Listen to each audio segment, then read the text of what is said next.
Semangat pagi semuanya. Terima kasih telah bergabung dengan channel IBMW, media belajar bareng Finance Research dan Hospitality. Kita membahas metodologi penelitian MAP dengan topik Teknik Analisis Kualitatif bagian 1 pada sesi 16. Jika menurut Anda sesi ini bermanfaat, silakan tekan tombol subscribe, like, dan share sebagai dukungan dan pemotivasi untuk pengembangan channel ini.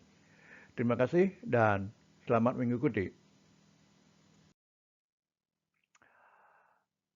Teknik analisis kualitatif merupakan pendekatan yang diterapkan untuk menganalisis data kualitatif dari suatu penelitian. Pada sesi ini akan dikaji ragam teknik analisis kualitatif yang umum diterapkan dalam penelitian kualitatif. Selamat mengikuti. Kita mulai dengan pemahaman teknik analisis data kualitatif.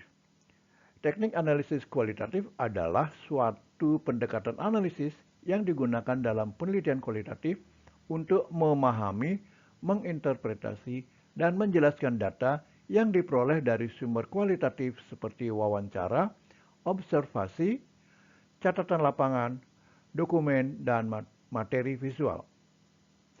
Teknik analisis kualitatif mencakup berbagai metode dan teknik yang digunakan untuk memproses data yang bersifat deskriptif, non-numerik, dan lebih kompleks daripada data kuantitatif.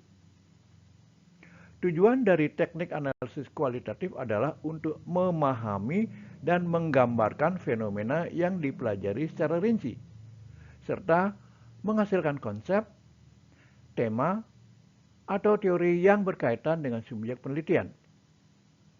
Teknik analisis kualitatif dilakukan dengan cara membaca, mengorganisasi, dan mengklasifikasikan data yang diperoleh, serta mengidentifikasi pola-pola yang muncul dari data tersebut. Beberapa teknik analisis kualitatif yang sering digunakan antara lain analisis isi dalam kurung konten analisis, analisis naratif dalam kurung naratif analisis, analisis tematik dalam kurung tematik analisis, dan analisis grounded theory, analisis etnografi, dan sebagainya. Setiap teknik analisis kualitatif memiliki metode dan prosedur yang berbeda. Namun, semua teknik tersebut bertujuan untuk memberikan pemahaman yang lebih dalam dan terperinci tentang fenomena yang diteliti. Berikut beberapa contoh teknik analisis yang umum digunakan, yaitu analisis isi dalam kurung content analysis. Teknik ini dilakukan dengan mengidentifikasi, memetakan, dan menghitung frekuensi kemunculan suatu tema atau kategori tertentu dalam data kualitatif. Analisis naratif dalam kurung naratif analisis. Teknik ini dilakukan dengan mempelajari narasi atau cerita yang terdapat dalam data kualitatif, baik itu dalam bentuk tulisan, lisan, atau gambar. Tujuannya adalah untuk memahami bagaimana cerita tersebut dibangun dan bagaimana makna dihasilkan melalui narasi tersebut. Analisis tematik dalam kurung tematik analisis. Teknik ini dilakukan dengan mengidentifikasi tema atau pola umum yang muncul dalam data kualitatif. Peneliti mengelompokkan data menjadi kategori tematik dan mengidentifikasi hubungan antara kategori-kategori tersebut. Analisis grounded theory. Teknik ini dilakukan dengan mengembangkan teori yang berbasis pada data kualitatif. Peneliti melakukan pengamatan terhadap data dan mengembangkan konsep atau kategori-kategori yang muncul dari data tersebut. Kita bahas selanjutnya analisis etnografi. Analisis etnografi, teknik ini dilakukan dengan melakukan pengamatan langsung terhadap subjek penelitian dalam lingkungan alaminya.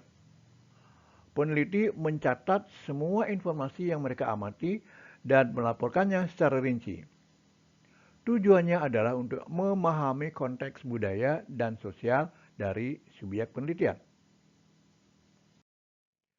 Analisis grounded theory. Analisis grounded theory adalah suatu teknik analisis kualitatif yang digunakan untuk mengembangkan teori baru berdasarkan data yang diperoleh dari penelitian kualitatif. Teknik analisis grounded theory didasarkan pada prinsip bahwa teori yang dibangun harus berasal dari data itu sendiri, bukan dari teori atau konsep yang sudah ada sebelumnya. Analisis grounded theory, peneliti melakukan pengumpulan data melalui wawancara, observasi, atau studi dokumen, dan kemudian memproses data tersebut dengan melakukan coding dan kategorisasi. Selanjutnya, peneliti melakukan analisis data secara sistematis dan berulang-ulang dengan tujuan untuk mengidentifikasi pola dan hubungan dalam data tersebut. Proses analisis grounded theory dilakukan melalui 3 tahap utama, yaitu coding terbuka dalam kurung open coding, coding axiomatic dalam kurung axial coding, dan coding selektif dalam kurung selective coding. Pada tahap coding terbuka, peneliti melakukan pemisahan data ke dalam unit-unit yang lebih kecil, lalu mengekstrak konsep dan ide yang muncul dari data tersebut. Pada tahap coding axiomatic, konsep-konsep tersebut dikategorikan dan dihubungkan satu sama lain, dan kemudian dibuat diagram untuk memvisualisasikan hubungan antara konsep-konsep tersebut. Pada tahap coding selektif, peneliti menemukan kategori-kategori utama dan menciptakan teori baru yang berdasarkan data. Contoh penerapan analisis grounded theory adalah dalam penelitian tentang pengalaman orang-orang yang hidup dengan penyakit kronis. Peneliti melakukan wawancara dengan beberapa orang yang menderita penyakit kronis, kemudian memproses data tersebut dengan melakukan coding dan kategorisasi. Selanjutnya, peneliti menemukan bahwa konsep adaptasi menjadi kategori utama yang muncul dalam data tersebut. Berdasarkan temuan tersebut, peneliti mengembangkan teori baru tentang bagaimana orang-orang yang hidup dengan penyakit kronis dapat menyesuaikan diri dengan kondisi kesehatan mereka. Demikian akhir dari sesi ini. Terima kasih dan sampai jumpa.